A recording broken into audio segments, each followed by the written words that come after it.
Good morning, and thank you all for coming. It's wonderful to see you out here on this rather chilly but not snowy February morning. My name is Diane Proctor. I'm the chair of the Town Government Committee for the League of Women Voters, and it is under that auspices that I can welcome you here this morning because the Town Government Committee actually plans all of these first Fridays and gets them organized. I want to begin by thanking the technical folks here who have just done the most amazing work this morning, putting everybody's slides together and getting everything organized. I want to thank Nancy Confrey. Where's Nancy? Right over there. I want to thank Nancy. I want to thank the magical Carla Reed is always balancing at least 5 or 6 things. And Minuteman Media Network, that crew has just been fantastic in filming all of these events and making them available for the public. And this will, of course, be available in about 4 or 5 days for people to observe. We are fortunate this morning to have a highly talented panel. Just 2 seconds, we're doing something technical here. Did I hit something? Yeah. Sorry, I can't touch that, so I'm going to move to it. In rather typical terms, I'm going to my left. A little political comment. We are fortunate this morning to have a highly talented panel to address the future of healthy transportation in Concord. Now, what do we mean by healthy? Healthy simply means that we hope future or ongoing transportation efforts are undertaken, when those are undertaken, that they will make our streets safe for cars and pedestrians, our sidewalks safe for pedestrians, and sometimes little dogs, and definitely children, and that our roads and byways are safe for walkers, folks on bicycles, and safe for our local habitat. For example, Blanding's turtles, and walkers seeking a thoroughing peace. So it is with all those various constraints and foci that the panel before us turns their heads. Our first speaker this morning is Laura Davis, the Transportation Advisory Committee Chair. She is an energetic, passionate promoter of a healthy environment. She has played a major role in Mothers Out Front, an organization founded on the conviction that there is no more powerful a force for change than women mobilizing to protect their children. Mothers Out Front began by identifying gas leaks that cause hazardous impacts on our environment. A positive leader in our community. Welcome, Laura.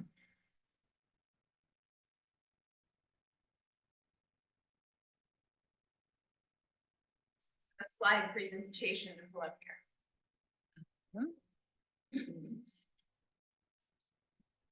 I think I had already up. Oh, I know what we have to do. Yes.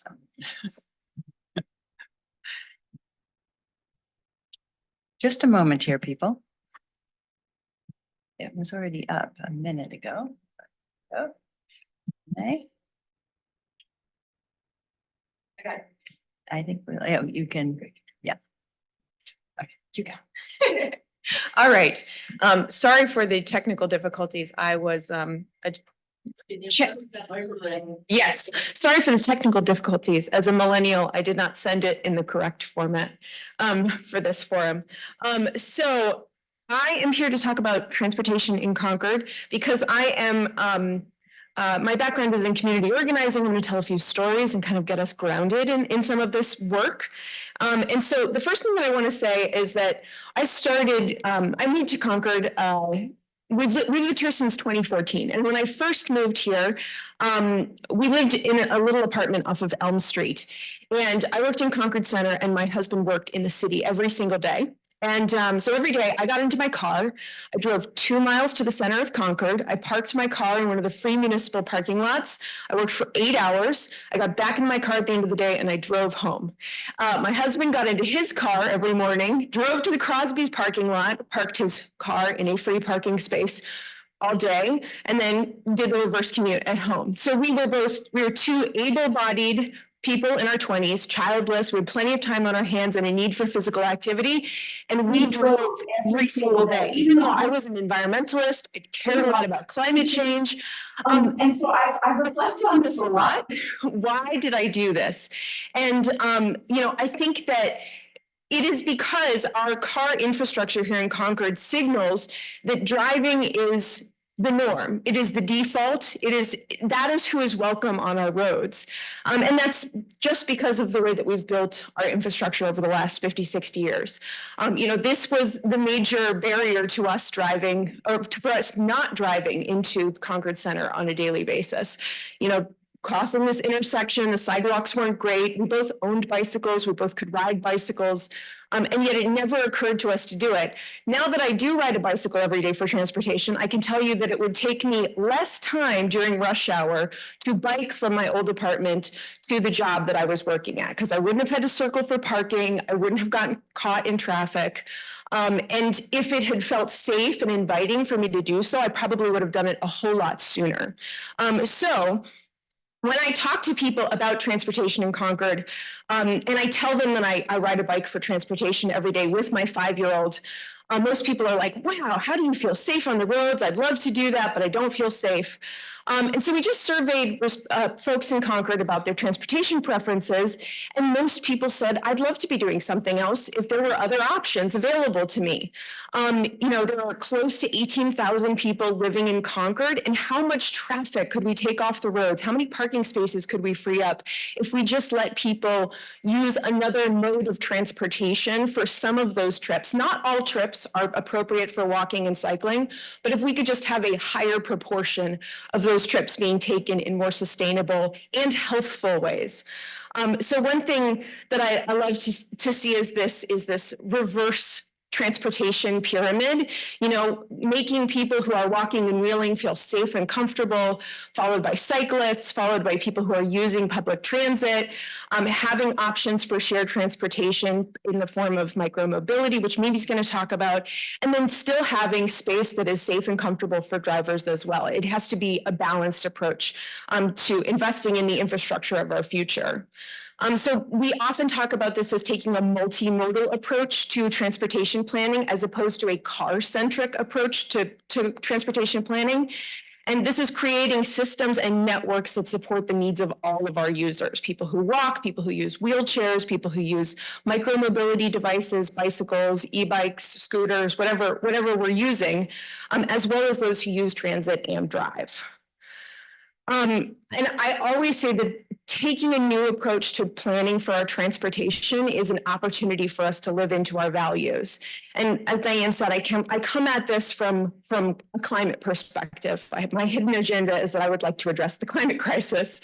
And I know that this is a shared value among a lot of residents here in Concord.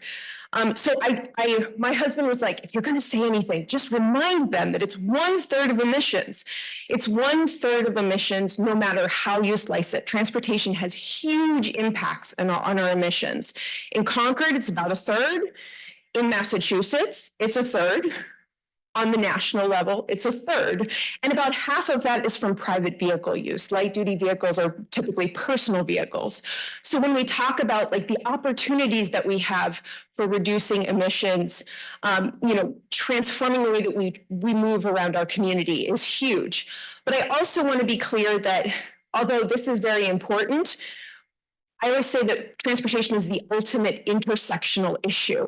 If you're solving for emissions, you're also solving for a number of other wonderful benefits for the community.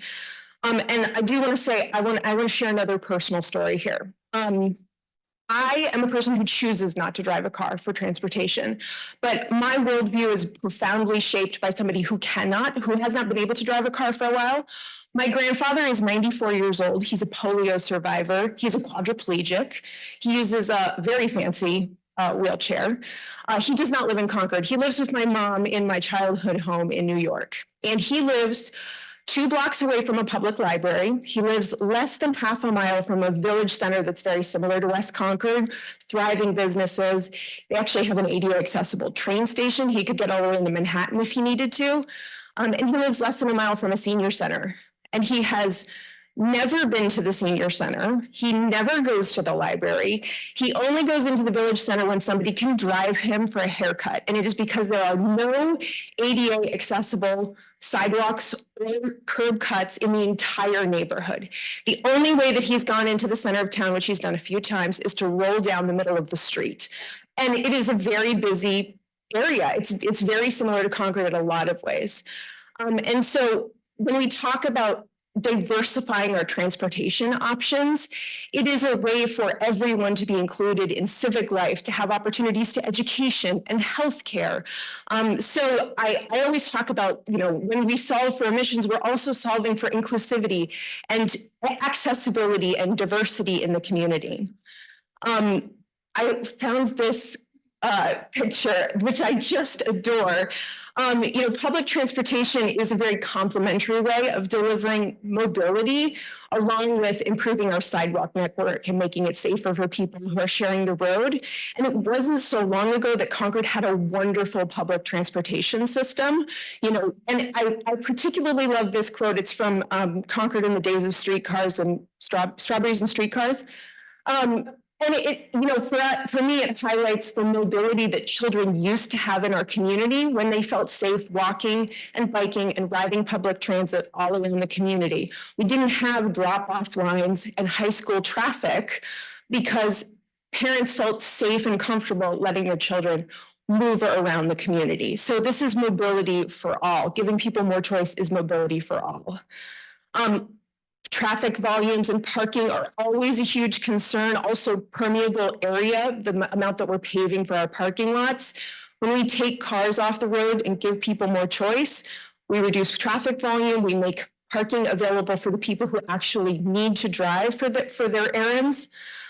This is a famous photo that was taken about 10 years in Australia, showing the space efficiency of other forms of travel. When we share our vehicles in the form of buses, when we walk, when we bike, we can have so much less impermeable surface in the community, and we can free up a lot more space for life instead of for cars. I also want to highlight cost of living. My family downsized to one car, and I can't tell you how much money we save on an annual basis.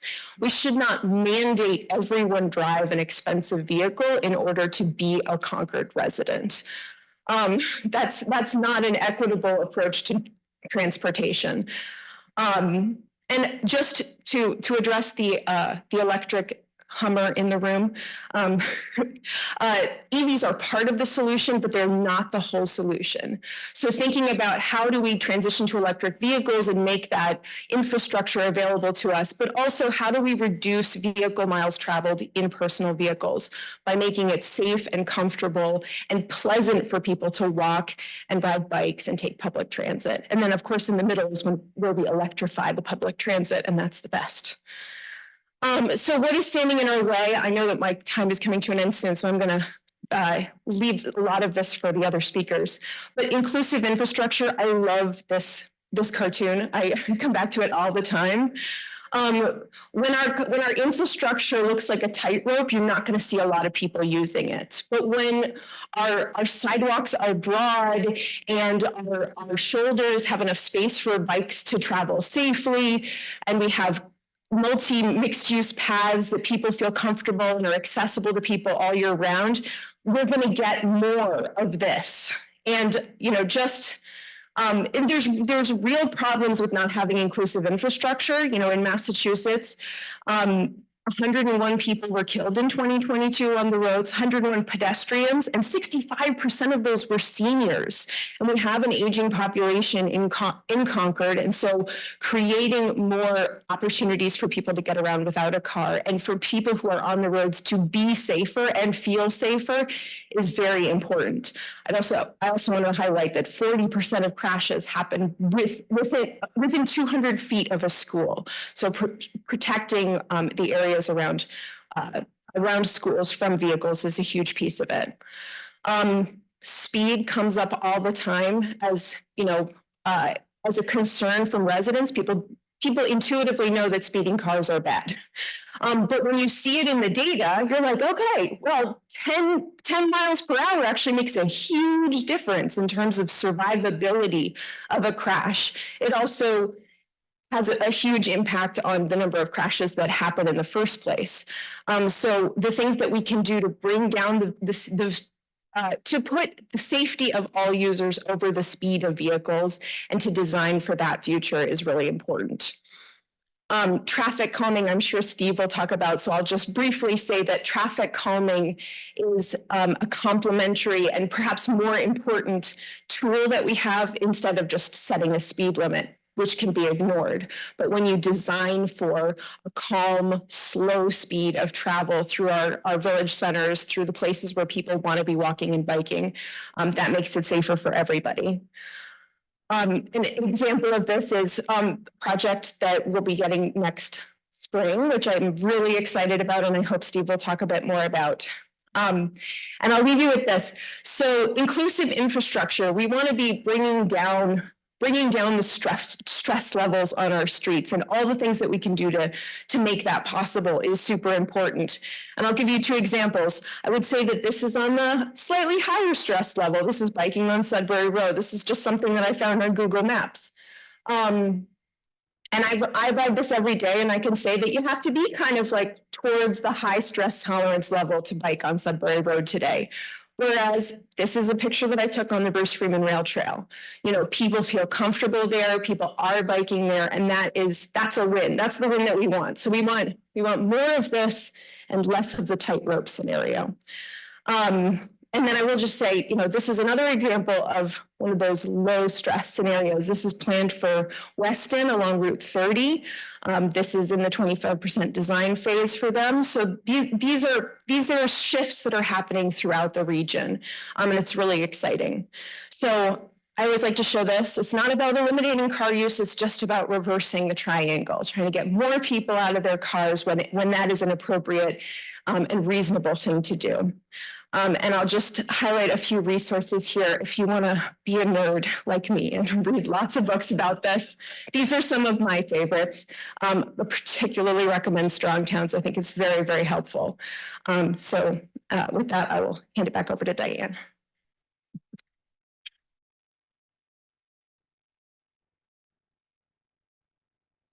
Laura is clearly a nerd you want on your side.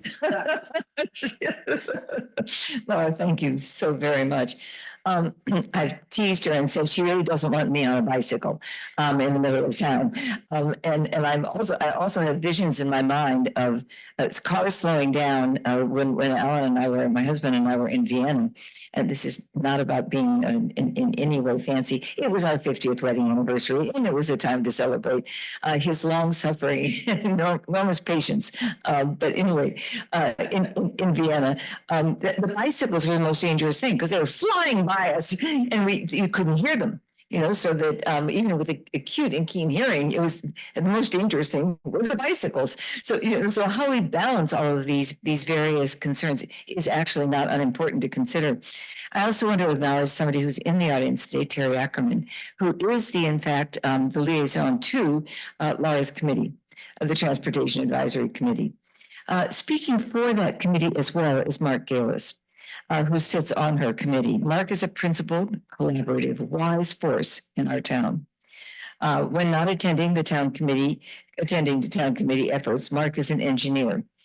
In this case, a computer engineer, because we have some other kinds of engineers on our panel later this morning.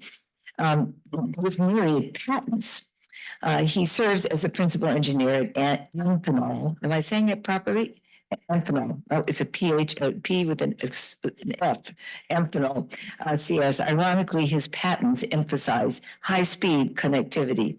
In his capacity on tech, he focuses on all of us slowing down and moving safely. Mark? How do I advance it?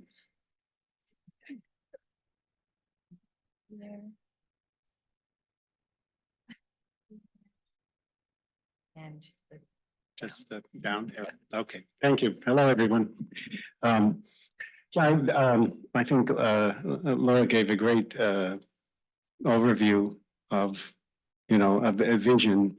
And I'm going to talk about something I think is very basic, but necessary, which is we all see problems, challenges, obstacles, and opportunities, but we need a process to collaboratively evaluate these things and make trade-offs and move forward.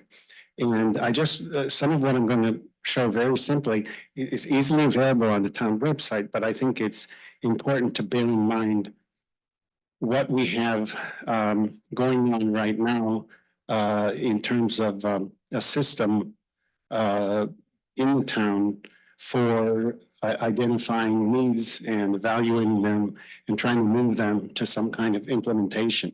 So first, I just want to talk about how, you know, what are the best systems for public input and involvement for making these decisions and trade-offs and actually finding a way to implement them. We have a year-long transportation study that we hope will lead to a plan that includes, I think, I mean, what we want is these kind of balancing and joining up these different mechanisms in town for identifying, making trade-offs, making choices, and actually implementing things. So existing in the town, and again, this is all on the town website, easy to find, but I think it's very important to have in mind, clearly in mind as a basis for how we actually are going to get anything done along the lines of what Laura was presenting and other people's visions and concerns. We have a traffic management group in town, TMG, which is staff. It consists of police chief, safety officer, and from the Public Works Department, Highway and Grounds, and Engineering. Stephen is a member of that. The traffic management group, as kind of outlined and informed on the town website, says it facilitates review of resident inquiries on traffic and parking related matters. It has policy guidelines. These are reviewed by Public Works Commission. The recommendations are usually installed on a trial basis, so the community can kind of see how it works and the staff can see how it works, et cetera. And eventually, if something is going to be permanently implemented, the select board gets involved. So what I'm kind of trying to highlight here, it's especially significant, I think, that this is a League of Women Voters government sponsored event, is, you know, what are the moving parts in the town and how the citizens should be paying attention to all of these and giving their inputs and giving their support, et cetera. So here we have the staff group, traffic management group. We have the Public Works Commission. People can go to meetings of that and see kind of where the rubber hits the road in terms of implementing things. And also speak up and pay attention to the select board in terms of highlighting priorities for actually implementing safety changes or traffic changes. We also have this relatively young, newly reconstituted Transportation Advisory Committee. It's a committee of the town manager. The members are appointed by the town manager, and one of its principal functions is to advise the town manager and the select board. But it also has aspirations and goals to improve the physical and social connectivity in the town, to promote and develop more non-automobile options, low carbon mobility choices, transportation needs of visitors. So it's not, you know, the only option is an automobile. Support the village centers and independent businesses in ways that transportation interacts with them. Also explore ways to benefit from what neighboring communities have done and are doing, and certain regional efforts and state efforts. And also, very importantly, develop a public education and input process. So this is what I'm talking about here. Just, you know, we need to develop, we need to use the systems we have in the town government and in the town, but we also need to be thinking, and hopefully out of this study, refining those, improving those, getting them working more effectively together. So right now, we have this transportation study. The town hired Stantec, big engineering firm, to support it. And we're partway through that. What has been done is there's been a public outreach session back October 17th. There's been a public survey and an online survey, you know, paper and online. And we've got some summaries of that from the consultant. All of the data is available to people who would like to also independently kind of look through it, see what they think it means. And the TAC has been having a lot of discussions about transportation goals and needs. The meetings of the TAC are open to the public. Some are some are hybrid, in person and Zoom. Some are just Zoom. But Great Minuteman Media Network has recorded them and posted them, and people can, if you have time, go back over them. I think I found that going to different committee meetings in town, just as a citizen observer, I always learn multiple things I wouldn't find out any other way. So I always find it, it takes time, but it's very worthwhile.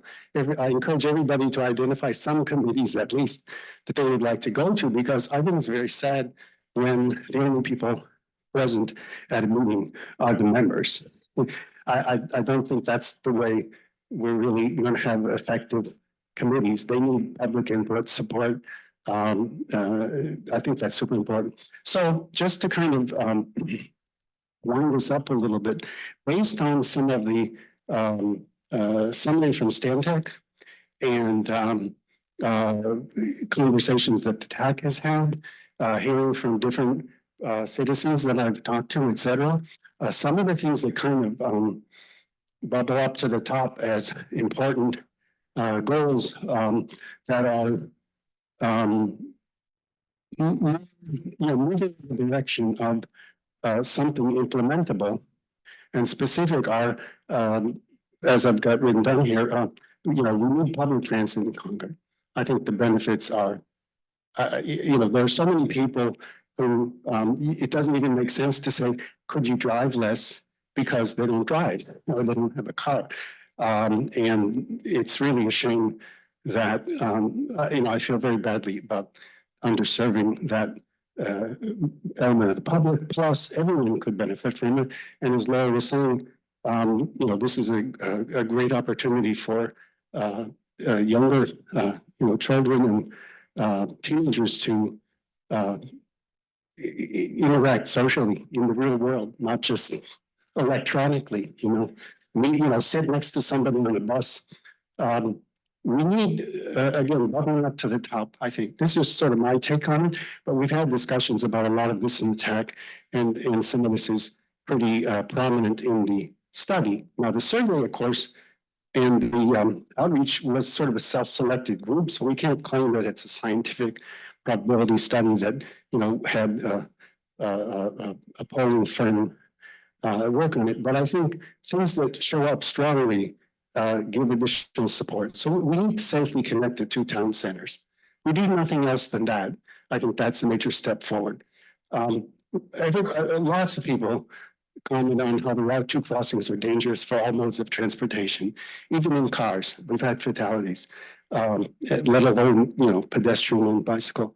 The Route 2 rotary, both how it works and the safety, I saw, at least my take was, there were more pins put down on the map in terms of the Route 2 rotary than anywhere else.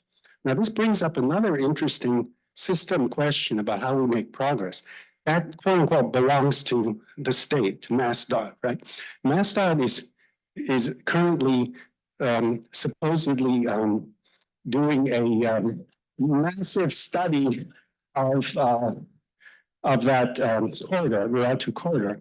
And I believe they've been talking about redoing the rotary since 1987, but it just keeps, probably before, maybe, I don't know what it was like in 1887, but maybe the same, just horse-powered, high carbon emitting vehicles.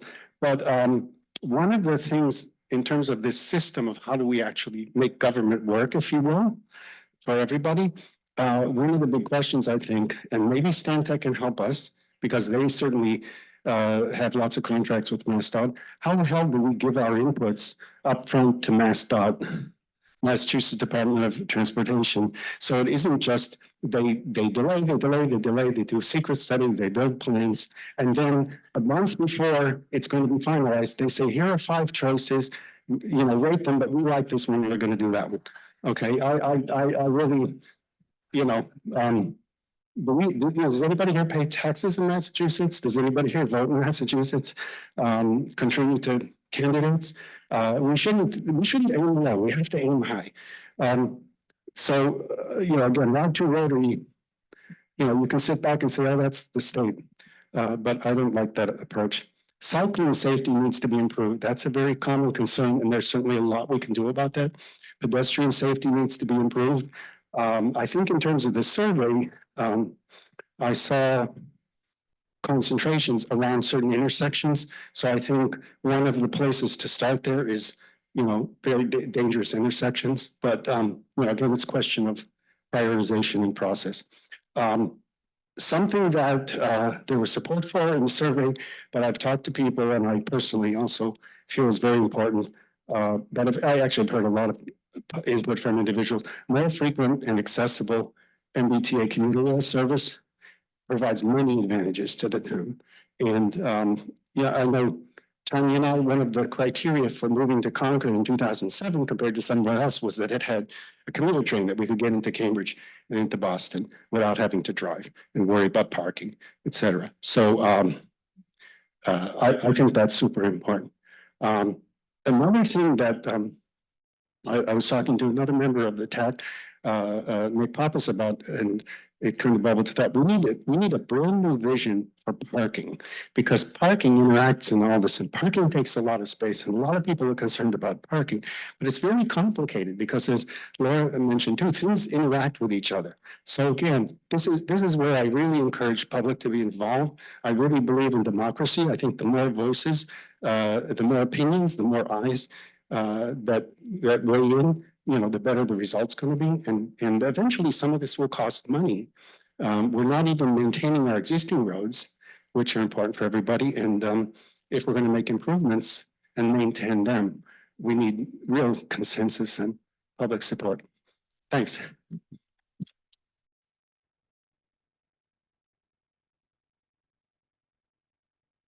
Thank you, Mark, for not only that wonderful presentation, but for reminding us the importance of showing up. Just simply showing up at committee meetings, being alert to what's going on is really critical. And that's obviously one of the goals of the league and one of the focuses or foci of the league. And so, Mark, thank you for that reminder and for that good advice. Stantec, incidentally, is the name of the firm that the town hired to do this study, and TAC is the kind of acronym for Transportation Advisory Committee, in case you heard those terms and don't quite know what they mean. Our next speaker is Mimi Graney. She came to Concord with an impressive background in civic leadership. In her previous 6+ years in the city of Chelsea, Massachusetts, she nurtured resident participation, as she is here, in community life, built civic identity, and impressively advanced the local economy of the city of Chelsea. Resourceful, creative, and mission-driven, she focuses on community building and economic development goals. With a love of history, a commitment to accessibility, and as she would say, centered on the soulful, and I love that expression. Her innovative projects generate multiple wins and spark catalytic impact. Her particular Concord focus is on bringing the values of equity, inclusion, and environmental sustainability to commercial development and leveraging Concord's unique visitor-related opportunities. This is a multi-talented woman, and we're very fortunate to have her in our town. Welcome, Mimi.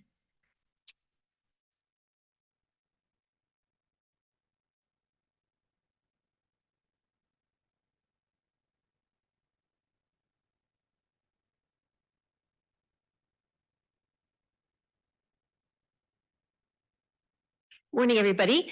I'm going to talk about microtransit, specifically how it could be implemented here in Concord. All right. Yeah. And microtransit, I should say, I'm filling the shoes of Beth Williams, who is Concord's tourism manager, and Erin Stevens, who's the town's transportation planner. Obviously, transit impacts all the different aspects of community life and economic development.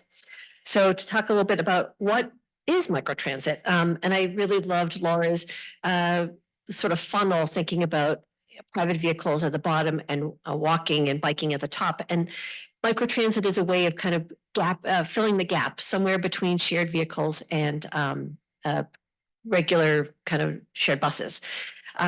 It's demand responsive, so it basically is super flexible based on kind of on demand and being able to change as needs arise.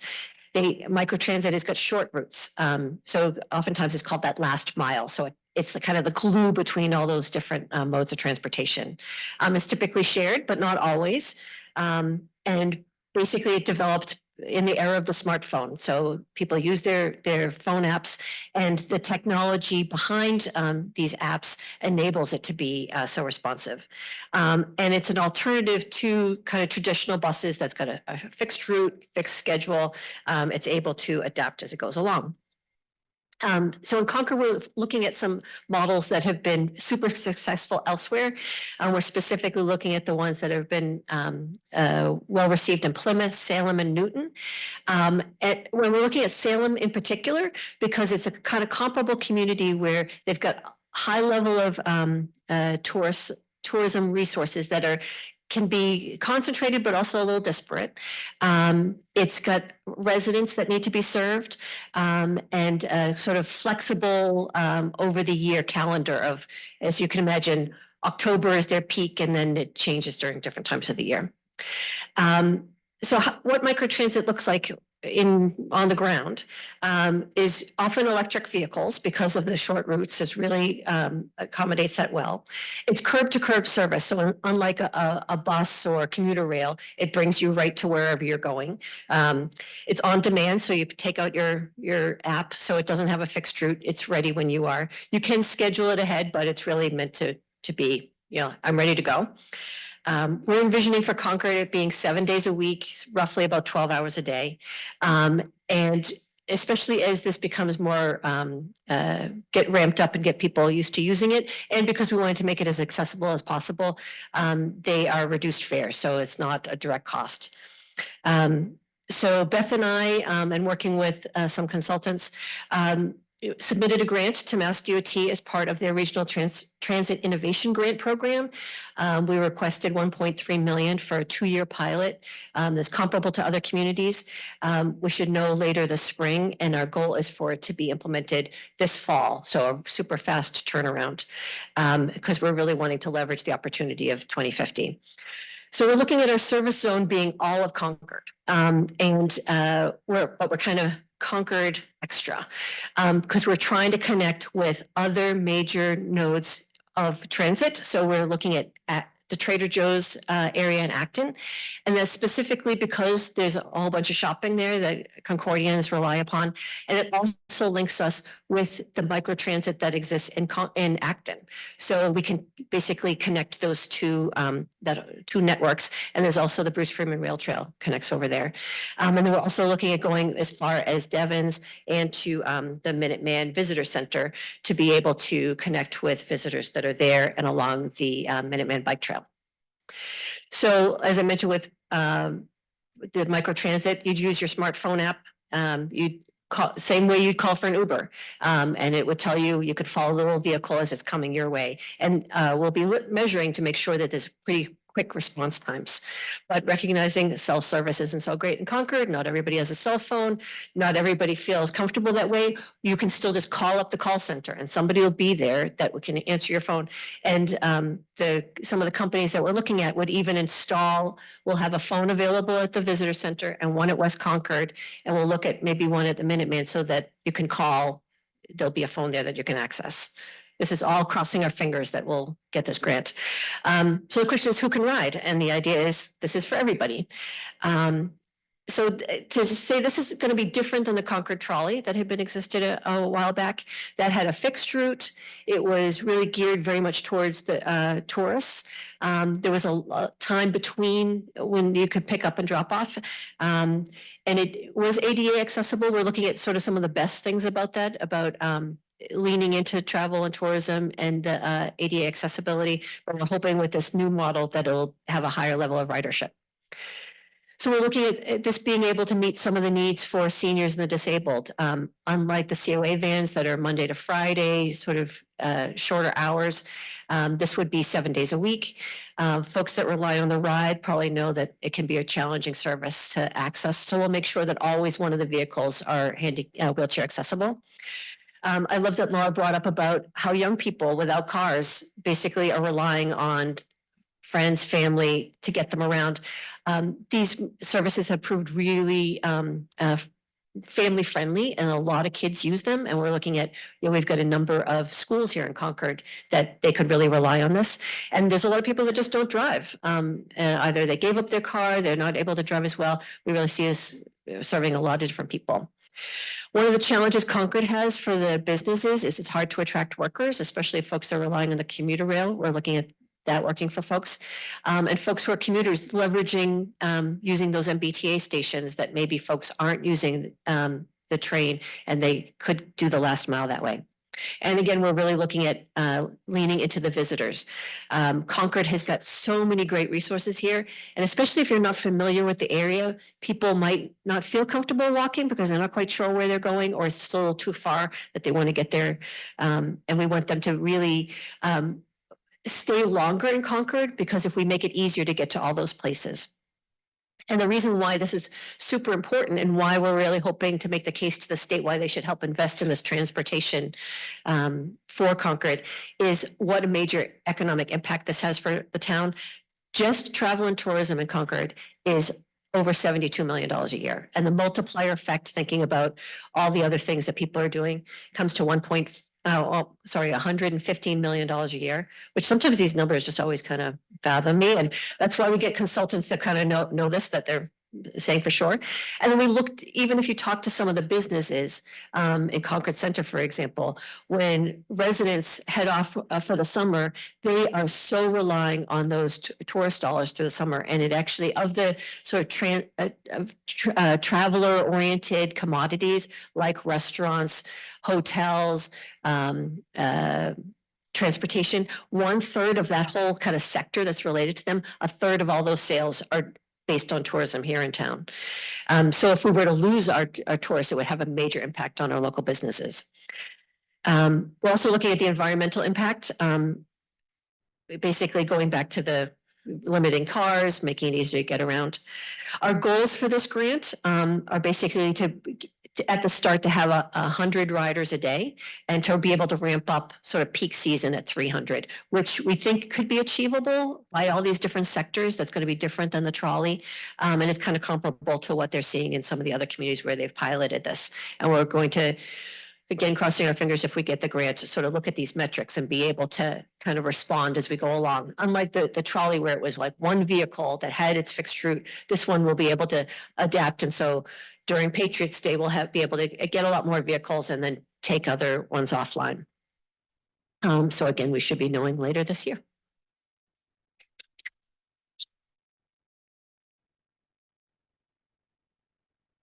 That is exciting. Wow. Let's hope we get that grant. Is there some lobbying we can do? I mean, no? It's the mystery of DOT. Okay. Well, let us know if you find out a way to get to that labyrinth that we can, the league and other groups can support. That's fantastic. I hope you noticed her pin, a bicycle. I mean, if you didn't notice it, come on up, Mimi, again. Let's, I mean, because it's kind of pitch perfect. Yeah. Don't you love it? So I'm reminded of Jay Forrester, a former, used to live here in Concord before he passed away. And Jay Forrester was a mentor of mine and somebody who helped teach me a lot about urban transportation. And he used to talk about the multiplier effect. That if in Route 2, for instance, before it was built, it was already obsolete, heading down to the Cape, because although that area in terms of population in our state was considerably sparse in comparison to other areas like west of Boston, big signs went up saying, live 20 minutes from Boston, commute, your commute is only 30 minutes from Boston. And before you knew it, buildings were popping up, like mushrooms in a wet rainforest. There were all sorts of apartment buildings, housing areas. And so the density of that population made quickly, even before the concrete was dry, made Route 2 obsolete in terms of its effectiveness. So I had a radical notion as I was listening to you all this morning. What if we just we did the opposite of what we normally think about? What if we kind of closed some of the parking lots or didn't expand them? Wouldn't that encourage people to find alternative routes, particularly if we have alternative opportunities available? Counterintuitive thinking sometimes, radical and probably not wise, but nonetheless, it's fun to just play and imagine. Our next speaker is Eric Sims. He's our town's new sustainability director. Previously, Eric served as the educational programs manager at Harvard University's Center for the Environment, where he managed undergraduate and graduate students from a wide array of disciplines. He defines the broad term sustainability as a responsible use of resources yielding practical programs and policies that advocate for the effective and responsible use of our resources that lead to greater well-being. What a wonderful goal, to our greater well-being. His formal training was in the sciences with posts at Scripps Institution of Oceanography and Rutgers University Institute of Marine and Coastal Sciences. It is a privilege to have Eric in Concord, and I know he will bring a fresh vision for all of us.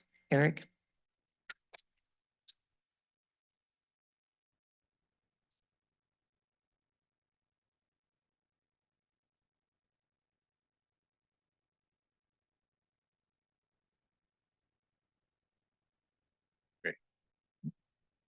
Good morning, everyone. Hopefully you can hear me. It's nice to be here today. I do, after hearing my colleagues come up here and speak, I feel a little guilty about the fact that I drove here from the townhouse.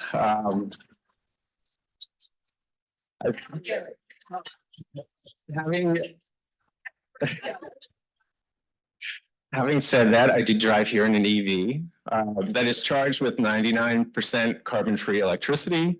And actually, I have a meeting in Acton that I have to get to immediately from here, so that's my justification. But it is nice to be here today. I'm going to sort of take a step back a little bit, maybe from some of the other speakers, just to consider transportation in the broader context of sustainability for the town. And I think that most, if not all of you, are familiar with the fact that Concord has a climate action and resilience plan that came into effect in 2020. And the goal of the plan is really to provide a framework and a roadmap for how Concord can work to reduce our greenhouse gas emissions and to plan for the changes that are coming as a result of climate change and the vulnerabilities that will come along with that for the town.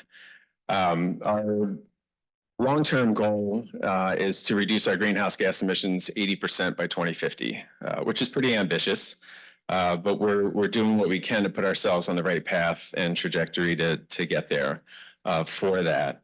The graphic I have behind me here, which shows Concord's greenhouse gas emissions by sector, this is from the plan. The two colors you see here, the green is from 2008, the blue is from 2016. So the data is a little bit older, but the point I wanted to make with this is that buildings and transportation are the two largest contributors to our greenhouse gas emissions, which is probably not a surprise to many folks.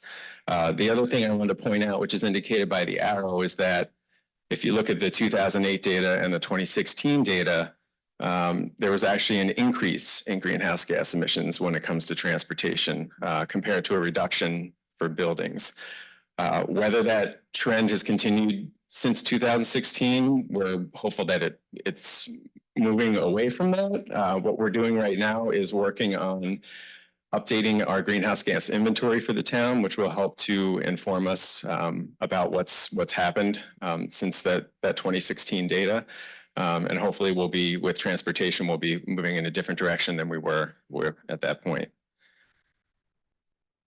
So the Climate Action Plan has 5 key elements, and mobility or transportation is one of those key elements. Within that, there are a few prioritized actions that you can see here. So increasing the use of public transportation and other low and no carbon transportation options. Related to that is improving availability, accessibility, and connections between bicycling and walking paths and sidewalks. So how can we get people out of motorized transportation and into other modes of transportation to get around? Accelerating the adoption of electric vehicles. It's not realistic to think that we're going to be in a world where we no longer have vehicles that we're using for transportation. So how can we move to a more sustainable use of vehicles? And then implementing a long-term plan to electrify our school and municipal vehicle fleets. So those are sort of our four key prioritized actions within the plan. And I just wanted to take a minute for the next slide or two to talk a little bit about what progress we've made towards those goals. As I mentioned, these two goals are somewhat related. So my progress points here might relate to both of these. But you're probably all familiar with the fact that the town has been going through MBTA communities planning, which is designed to take a look at how we can think about zoning differently and increase housing density in areas where there is public transportation. So we have our two train stations here. So, how can we, looking forward, how can we think about zoning and housing and multifamily housing and increase that density, close to those areas so that people can take advantage of non-motorized transportation and public transportation to get to where they need to go. There's already been discussion here about pedestrian and biking paths throughout town. We've got some great infrastructure already, but how can we continue to build on that for biking and pedestrian needs? And then we've already piloted and looked at some different programs for seasonal bike share and pilot shuttle and micromodal transportation that Mimi just talked about. So, we're always looking at what those opportunities are there to think about different modes of transportation and how can we integrate those.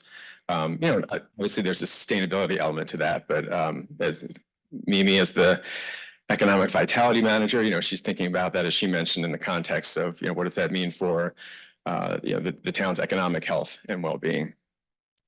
And then, as was referred to earlier by Mark, was the transportation study that's happening. So, looking at that, how can we look forward and try to strategically plan what the needs are and what the options are for the town in terms of multimodal transportation. For accelerating the adoption of electric vehicles, there's been a lot of efforts on that front in town. Along with the light plant, there have been a number of events to encourage people to consider getting an electric vehicle. We just had an event back in October, a Concord Drives Electric EV event that was over at the high school. I had several hundred attendees. We had about a dozen different EV dealerships represented who brought vehicles for test drives. So we had over 100 people doing test drives.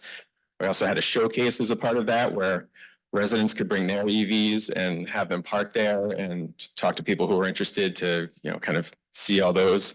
There were a few dozen models of EVs that were there. So it was a really, really popular event, as well as information about rebates and incentives for people and what they can do when they're considering purchasing an EV.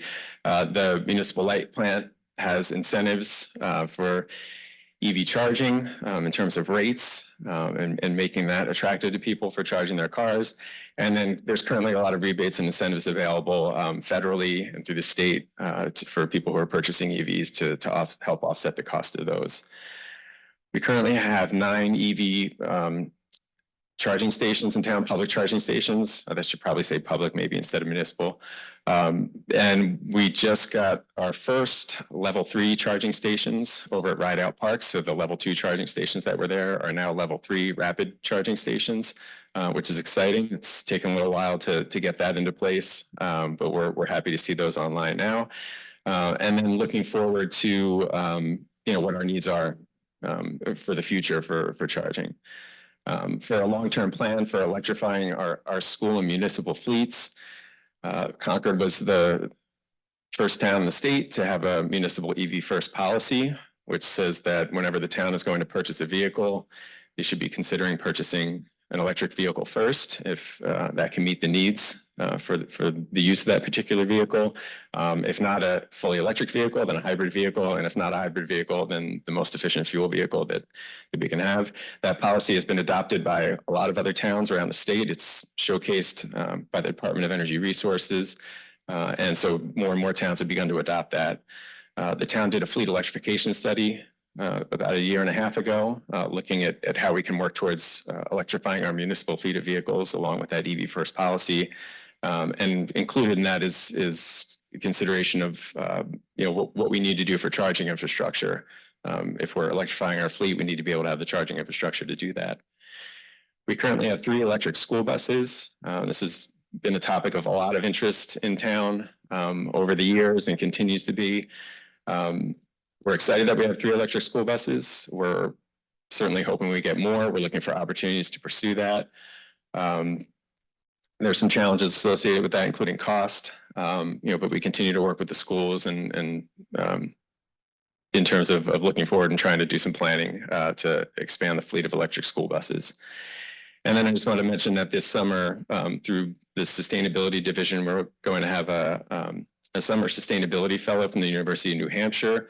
The town has had a fellow for a number of years, and this year that fellow is going to be focusing on looking at public and municipal electric vehicle charging needs for the town, with the goal of putting together a framework for a strategic plan to look forward about how we can plan for charging infrastructure in town. And finally, I just wanted to mention, as I said, kind of looking at the bigger picture here with sustainability, is just touching on how some other key elements of the sustainability plan factor into transportation as well. Believe it or not, something like stormwater can certainly have an impact on transportation. And within the climate action plan, preparedness is one of the key elements. So, how can we prepare for the vulnerabilities of climate change? Stormwater is one of those vulnerabilities. We have increasing precipitation events, increasing intensity, more flooding. What do we need to do as a town to be able to manage that? Obviously, that impacts transportation. The more flooding events we have, the more intense they are. What does that mean for the current infrastructure we have? But then also looking forward for transportation infrastructure, what does that mean for minimizing the impacts of those climate events on transportation across the board? Related to that is a hazard mitigation plan. So the event of natural disasters and emergencies, how can we make sure that we have the appropriate transportation that we need and access to transportation in the town in those particular events? And then also a climate vulnerability assessment, which is kind of a bigger, broader picture that looks across the board at vulnerability for the town beyond transportation, but again, relating to any number of sustainability elements. And I also want to mention energy. Electrification is a big theme for sustainability for buildings and for transportation. The fact that the Concord Municipal Light Plant has reached pretty much 100% carbon-free electricity is worth mentioning, not just because it means reducing greenhouse gas emissions, but it also means that if you are electrifying things, you're really doing it in a way that is not contributing to greenhouse gas emissions at all. You could say that in other towns, you could say that if you purchase an electric vehicle and you charge it, well, how is that electricity being generated that's being used by those towns? Well, in some cases, it's by natural gas. But here in Concord, since we largely have carbon-free electricity, then we can say that we're truly not contributing to greenhouse gas emissions. Another nice thing about being here with the municipal light plant is that the rates tend to be lower. So that's another encouraging thing for people to electrify their vehicles and homes. And obviously electrification is leading to reduce greenhouse gas emissions overall. Again, I just want to kind of paint a big picture of that, and just to say that sustainability is constantly in communication and working with all the parties that you see here and other parties across town, including on a lot of different transportation issues. So thank you.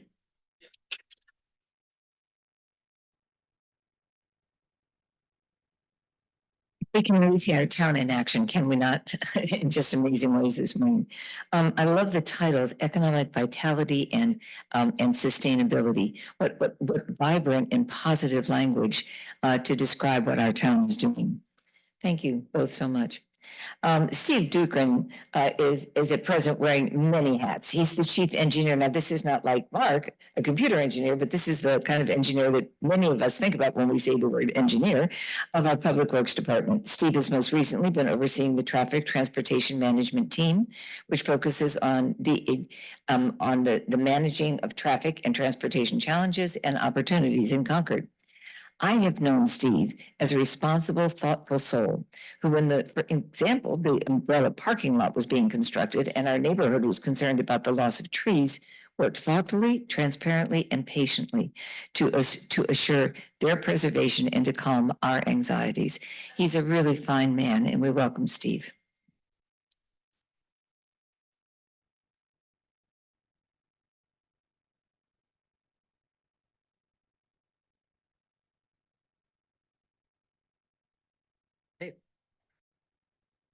I got my caffeine to keep you awake. Thank you for having me, Stephen Dukran, town engineer for the last 4 years and a few months.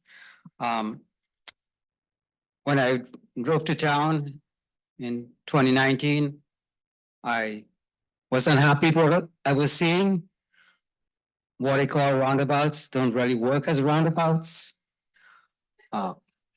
Crosswalks are sometimes not in the right locations, and they don't seem to be safe for crossing. They make drivers nervous. So I said, there's a lot of work to do. So anyway, I am part of Public Works, the engineering division. Many of you might know my boss, Alan Cathcart. He's the director of Public Works. He gave his regrets for not being here. He wanted to be here. He loves talking to people. Okay, that was really low.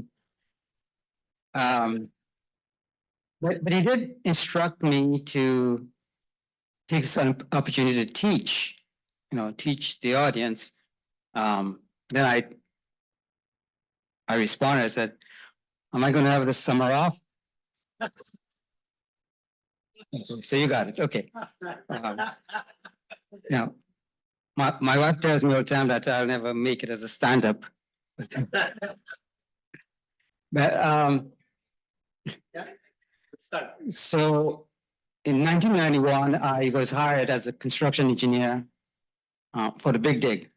You've heard of it, right? Yes. So it was a joint venture being run by Bechtel Parson and I think it's Parson Brinkerhoff, so PB, right? And my first day I had an orientation down in South Station, and I walked in there with the other new employees, and the person in charge showed us the plan, Central Artery Tunnel, the Ted Williams Tunnel, the Zachem Bridge. It's a great design. It's been in the making for years. He said, you should know, 1991, that plan is already obsolete. Just like Dan was saying, I think it's Dan, right, about the rotary here in Concord. We do know that a Route 2 barrier, that's how I call it, is a real problem for connectivity between the town centers and for just trying to get from one side to the other, whether you're biking, walking, or driving. Mark did say we should be talking to the Mass DOT about the town's interest, and we intend to do so. So anyway, our needs are a lot, right? Many, many needs. They're very important, and some of them are quite urgent. And I don't need to review what those needs are. We've heard from others. We've heard from the general public at the public meeting that we had recently and the survey. And we know ourselves as employees of the town as we drive around what those are. And so how do we address those? So let's see what we have here. All right, so let me first start by talking about what Public Works has been doing and what we we do. So I'm not just speaking for engineering, I'm speaking for the rest of the department. So there are sidewalk projects. Did I advance? We shouldn't do that, right? Here we go. All right. Yes, so we do a limited amount of sidewalk replacement, and it all has to do with funding. You never have enough money, right? That's a big complaint. So an example here, we just, last year, we completed new sidewalk replacement on Commonwealth Avenue. We got a lot of compliments. It was in pretty bad shape to start with. And there's this picture of a small replacement on Sudbury Road. The reason it's jogged like that is trying to save a tree. Very important what we do. We did a couple years ago, not far from where we are, Howard Street, we replaced the sidewalks there. And 80 ramps, handicap ramps. That's important. When we do road projects, especially paving projects, it is required by law. If you touch the ramps, you got to make them ADA compliant. So every year we do a number of those, and hopefully we are keeping up with at least some measure of our ADA transition plan that the town did a few years ago. Right. So we also address crosswalks as I would say as the need comes up, but as much as we can afford to do so. A few years ago, we did a new crosswalk on Sudbury Road. It's at the intersection of 7 Star Lane, Garfield Road and Oxbow Road. I know Laura uses it and she tells us how great it is. I think it's just last year, maybe, we did a new crossing for the bike path, the Bruce Freeman path on Williams Road. We added the flashing beacons, and that has made that much more usable by the users. And on a regular basis, we do repainting, actually annually, of all our painted crosswalks. And we need to keep them fresh because if they're not fresh, they're not safe. They're not visible by pedestrians. If we had enough funding, we would probably go to something better than paint, something that would last longer, so they don't disappear in the wintertime. You notice that, right? The wear and tear and all of that. I'll just keep up on my paperwork here.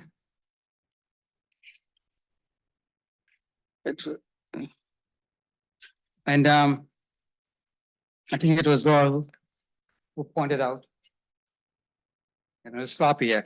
All right, pointed out this project in the making. It's designed, it's ready for construction. We will do that this year. It's going through the bidding process as we speak.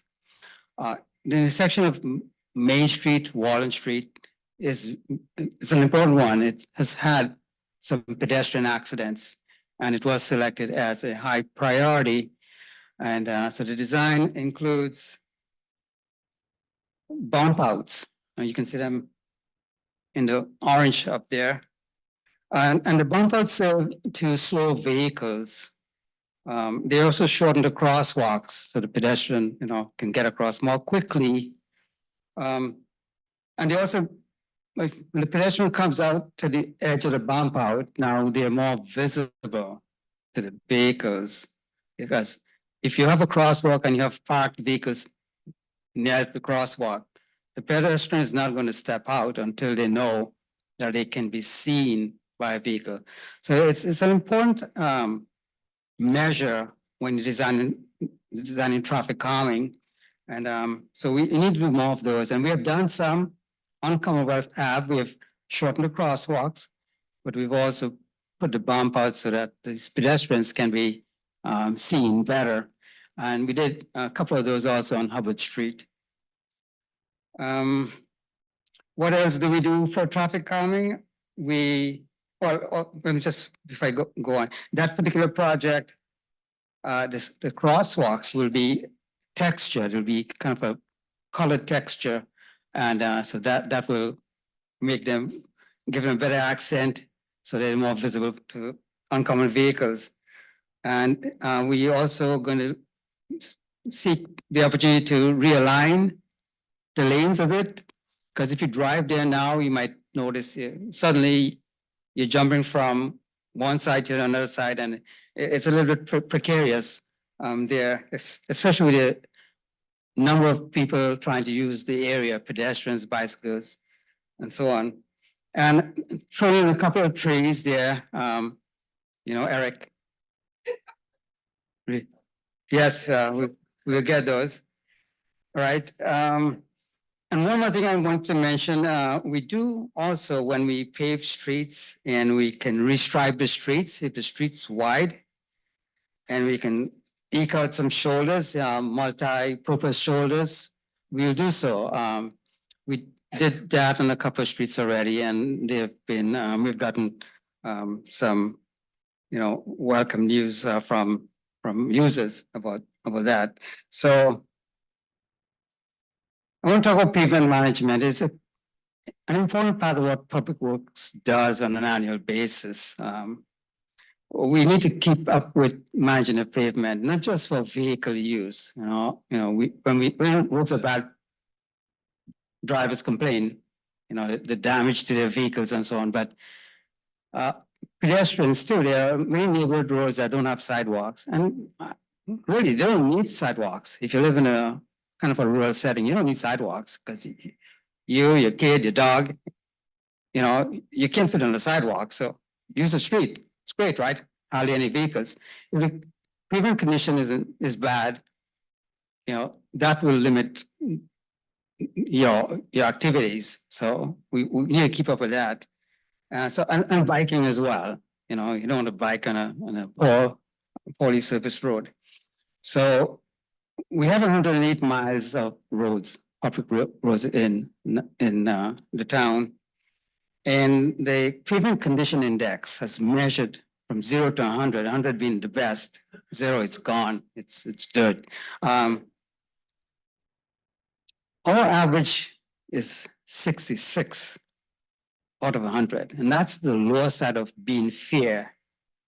And certainly that's not acceptable. And when you get in a bad condition, we have to reconstruct, like we just completed this past year over in Butternut Circle, that neighborhood. And that's the photograph here to the left top. And we also will, if the streets, the pavement is bad, but the streets in still fairly good shape, you will do what we call rehabilitation. You will mill the pavement, pave it like we did on Old Picard Road and Old Marlborough Road just last year. And sometimes if the road is in fairly good condition, it doesn't need to be repaved. You can apply a preservation technique, a lower cost, to give it some life. And so we call it preservation. This one we did on Nurse Hill Road, it's microsurfacing. And so you have more good roads. So you try to keep good roads good for a longer time. I mean, that will help. So less cost per road. So hopefully our average good roads will catch up. So we've only been doing that for a couple of years. And so it's still kind of in the piloting stage. All right, let's see.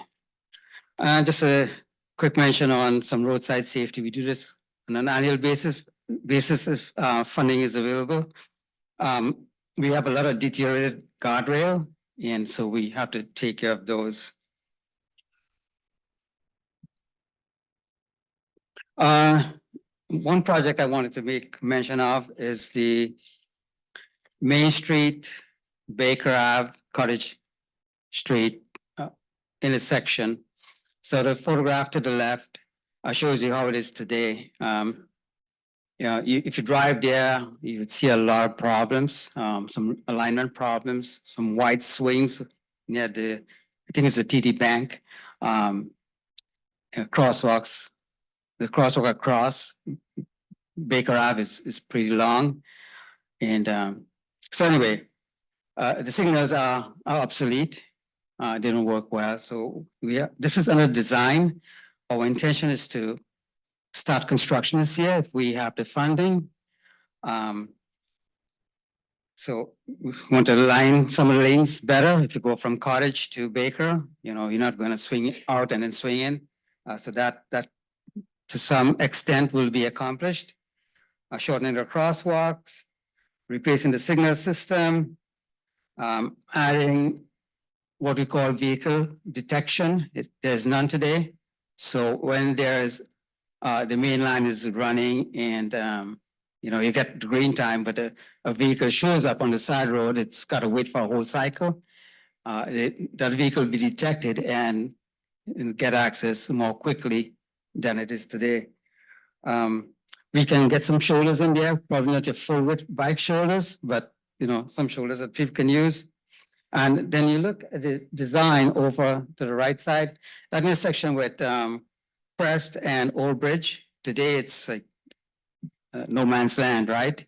Pull those together, access to and from Main Street will be much more controlled.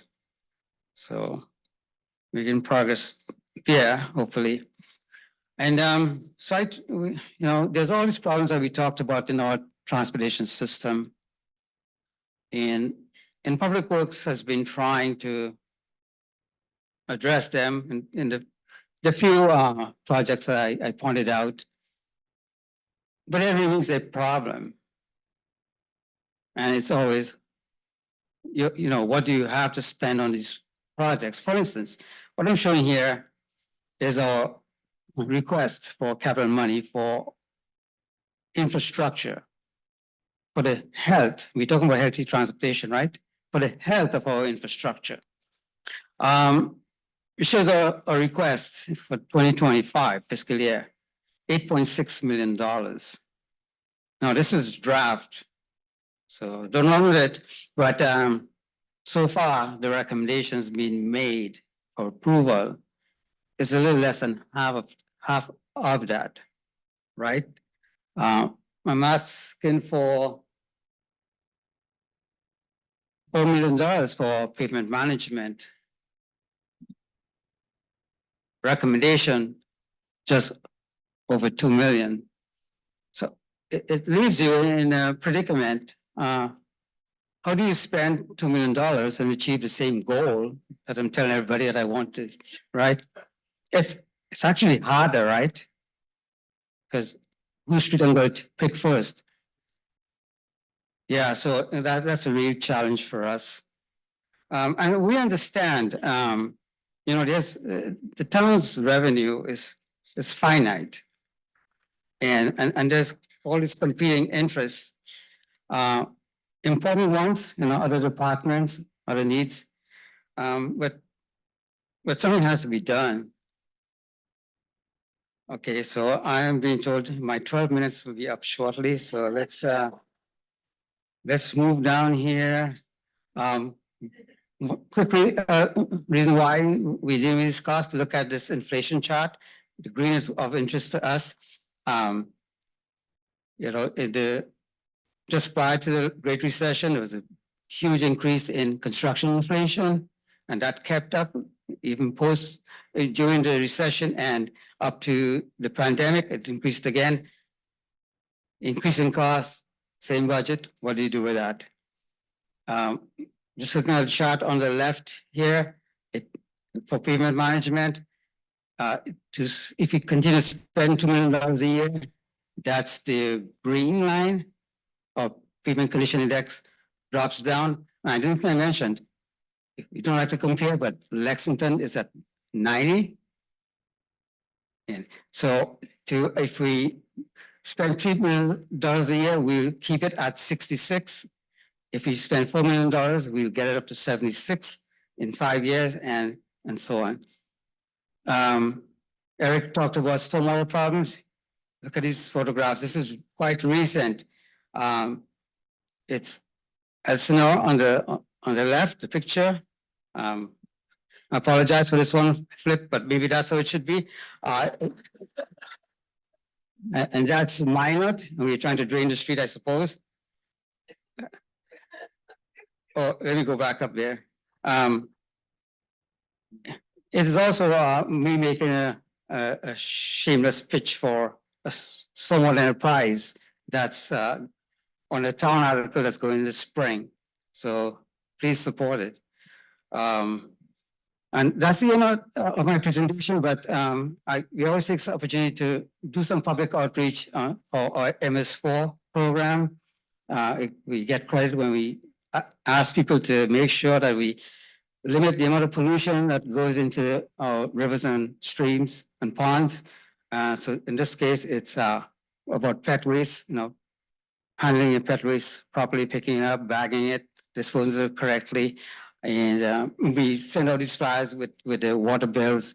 Some of my staff, they do presentations to schools and other public settings. But I thank you for having me again, and hopefully you have some questions that we can answer.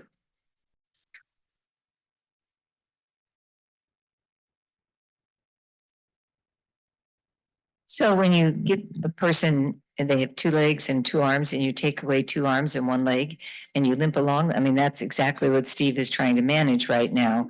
In what is meant to be bimodal effective transportation. We understand that there are real challenges, Steve, and we appreciate the work that you are doing under those circumstances very much. And the degree to which we can, as citizens in the town, continue to support their work and their budget, it is always a prudent and wise thing for us to do. We have only a few minutes left this morning for questions. So I want to make certain where they are that we get them out here to the audience, and hold on just a minute.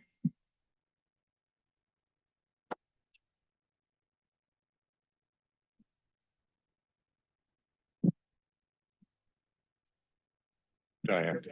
Yeah, hi, Peter Lilith of Westvale Drive. Couple of questions. Number of years ago, we voted to join Crosstown Connect as a means of increasing our public transportation options. Could you tell us, and then, of course, COVID hit. Could you tell us where we're at and whether we're re-engaging on that? And the second is for Steve. In a number of towns that I've worked in, there's been a policy to use unexpended snow removal funds for pavement management at the end of the spring. And I wondered if Concord had something similar. Thank you. Thank you, Peter. Somebody can go to the microphone up there to answer the question. Yeah. Well, I was going to handle this. So I am not the complete expert on Crosstown Connect. I wish Erin Stevens was able to join us, but she's on maternity leave right now. My understanding, my limited understanding is that Crosstown Connect, we voted to join. And then COVID happened, which upset a lot of things in the public transportation world. And so the funding that we had sort of set aside or earmarked, I believe we might have had a grant for it. That funding was no longer, it had to be reallocated because of COVID. And that program changed quite a bit. Some of the participating communities stopped participating as a result of COVID. But there is a lot of interest, and we have talked about it in TAC about exploring the options for rejoining that group. Acton is really the most, maybe the only community that's still active within Crosstown Connect. But Mimi did reference the fact that our microtransit service would connect with their, they have one fixed route bus that's still operating through Crosstown Connect. And so we would be linking up with that service if we were to get this microtransit grant. I'm sorry, I don't have more information, but that's the best I got. Thank you. That's very helpful. And Steve? Yes, this is on, right? That budget, the snow budget is really handled by another division in Public Works, so I can tell you what my understanding is this. So first, there's never a good year for the snow budget. Even when you hardly have snow, you have those nuisance storms, and they have to deploy, whether it's icing or just keeping the roads clear. But I also understand that often you're always going back to reserves for snow budget. So should there be an excess, I have not seen where it's put back into the streets. Bernie, you have a question. I was just wondering, is this going to be available on the on our TV or are we going, is this being broadcast? I can answer that.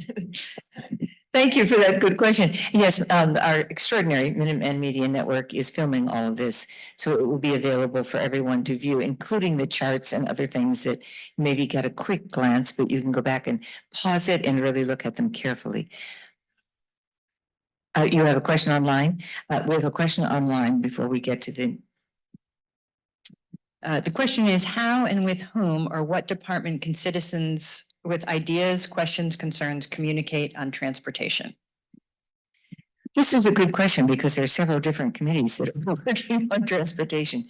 Who can, Mark, you want to answer that? Because you're the wizard that understands all of this interconnectedness. No, but I think that's a super important question. And I mean, the TAC welcomes people to send us any ideas, questions, problems. And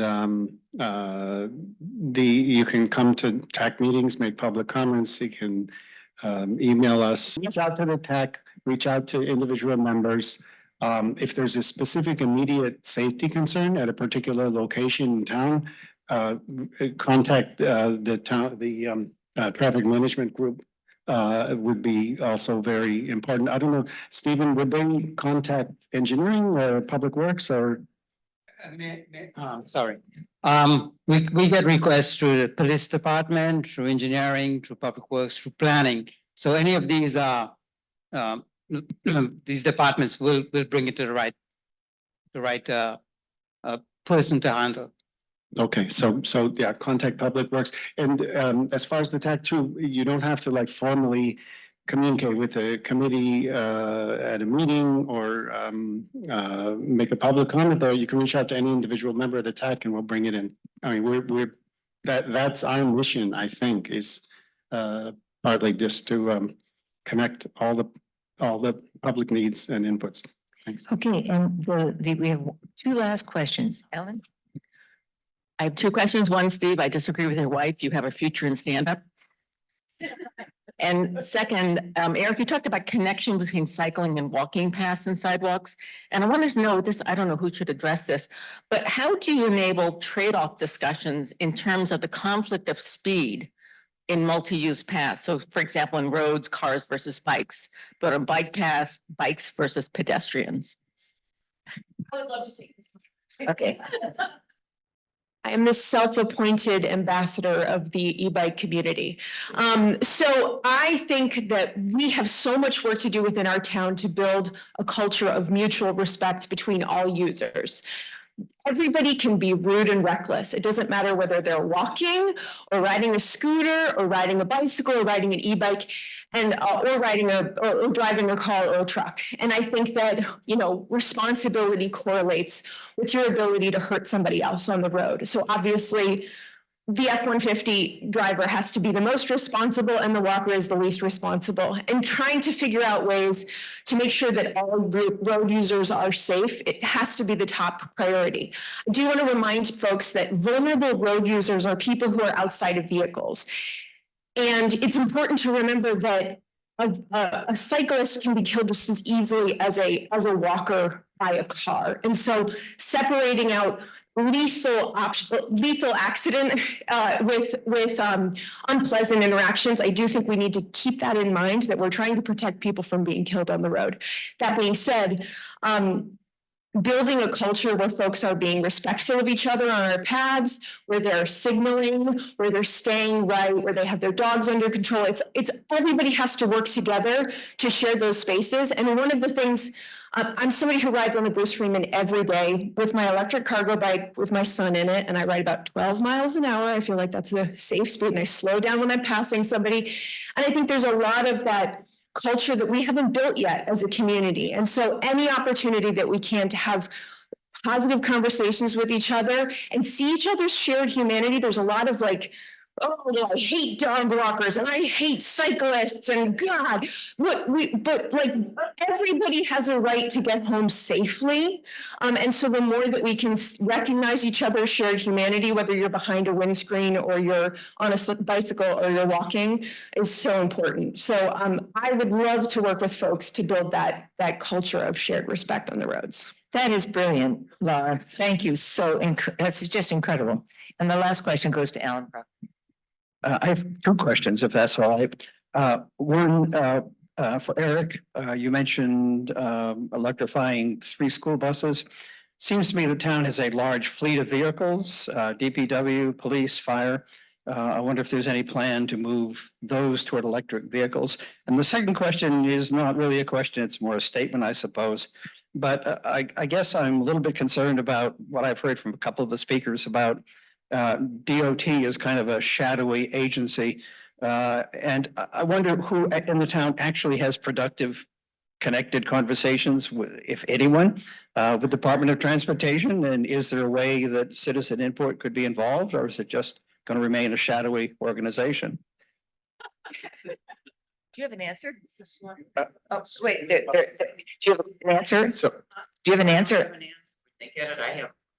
Oh, okay, well, then I'll do it really quick because we're over time. Go ahead. yeah, just to talking about the electric school buses and municipal fleet electrification in general. So as I mentioned in my presentation, there has been a fleet electrification study that was done about 1.5 years ago for the town, looking at how we can move forward with electrifying our fleet. The goal is to fully electrify our fleet.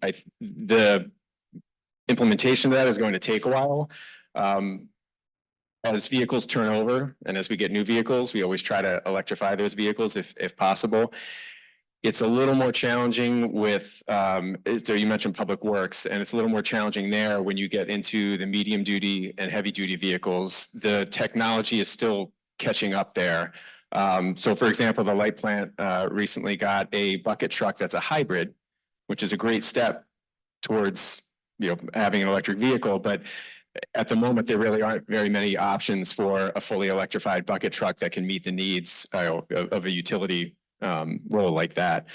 So light duty vehicles are much easier to turn over for electrification, and we've been doing that as much as we can for the town. But the plan is to move towards full electrification eventually and as quickly as we can.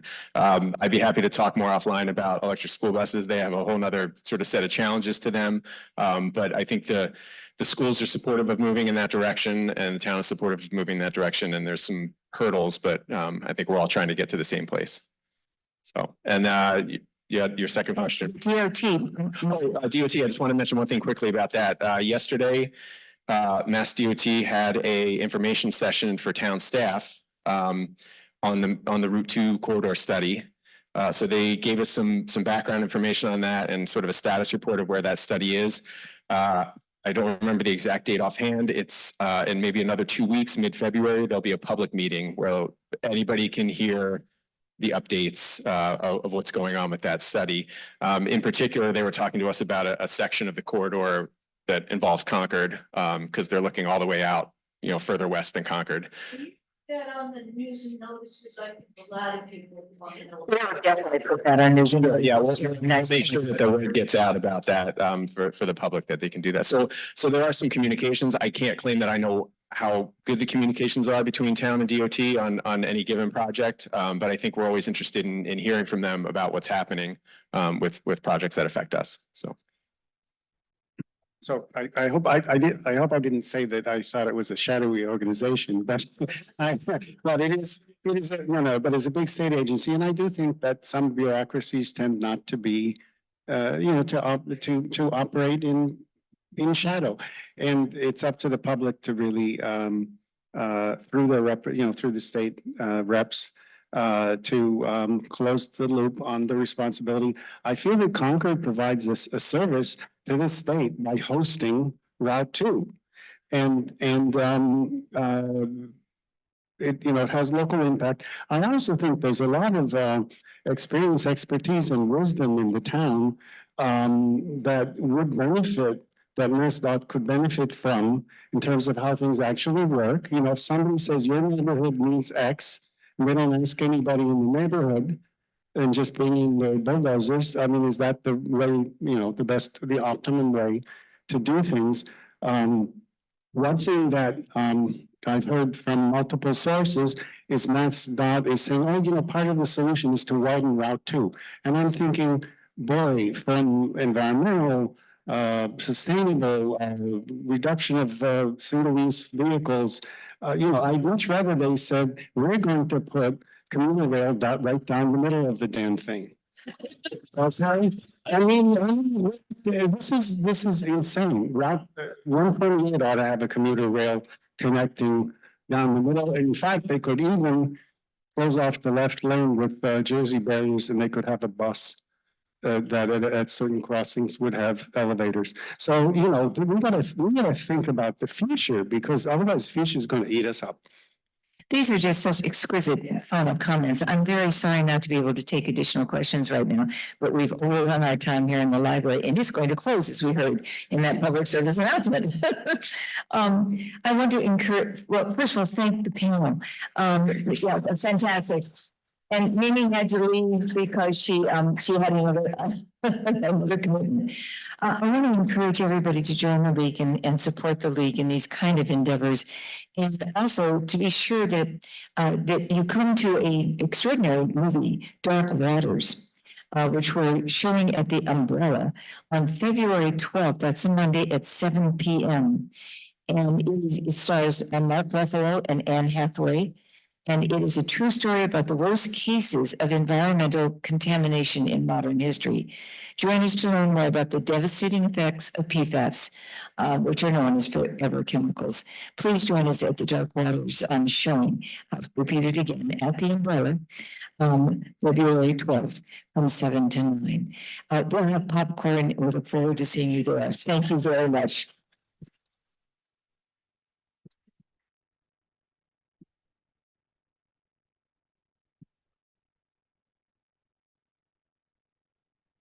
I'm Ann. I'm at the West Concord Advisory Committee. I'd love to talk to you sometime. Okay, Yeah, we're gonna make well, we're gonna make them. Why do you email? Can you email me? I can write. Yeah, right now. Right now. That's easy.